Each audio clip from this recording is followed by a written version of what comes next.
Bonjour, c'est Dites-le avec des mots et c'est le 12e numéro de ce jeu qui vous invite à découvrir en moins de temps qu'il ne faut pour le dire 5 mots dont je vous offre la définition sur un plateau. Un mot concret, un abstrait, un facile, un difficile et un nom propre. On commence précisément par un nom propre. C'est un humoriste français né à Alger en 1934 et mort à Paris en 2020. Acteur et scénariste, il a été marié à Sophie Daumier, sa seconde épouse. Il a eu plusieurs enfants, dont le plus célèbre se prénomme Nicolas.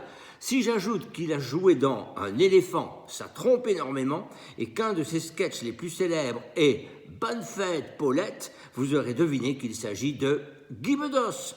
Un mot facile pour suivre. C'est un petit studio constitué d'une pièce unique à laquelle s'ajoute souvent un espace cuisine et un cabinet de toilette et une salle de bain. Un petit studio mieux connu sous le nom de Studette. N'oubliez pas d'appuyer sur pause si vous souhaitez prolonger le temps de réflexion. On réfléchit maintenant à un mot concret. C'est un dispositif de déplacement vertical situé dans un édifice et permettant le transport sécurisé de personnes. Au sens figuré, il peut être social.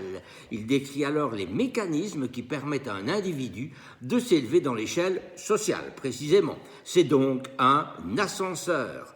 On poursuit avec un mot difficile. C'est une personne qui parle à la place d'une autre, qui exprime sa pensée.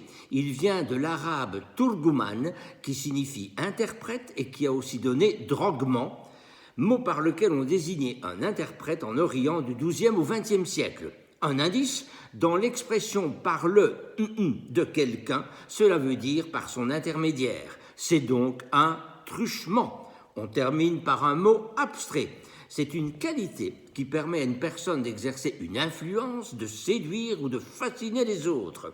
Il repose sur des qualités exceptionnelles, naturelles ou acquises, comme l'éloquence, la prestance, la confiance en soi et la capacité de convaincre.